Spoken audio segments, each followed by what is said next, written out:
ভীষণ সরল। ওনার এই ভুল ধারণাকে আমাকে বদলাতেই হবে। এখনই গিয়ে আমি গার্গী মাকে সব কথা বলে দেব। দাঁড়া রুদ্রি,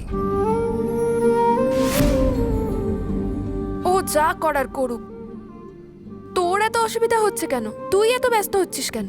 তুই কেন ওদের মধ্যে ঢুকতে যাচ্ছিস? আমাকে এসেছিল বোঝাতে।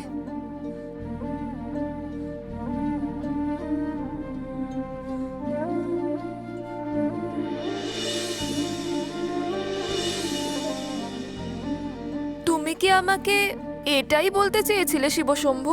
আমি তোমায় বলেছিলাম আমার অসুবিধার উপায় বার করতে, আর তুমি কি করলে?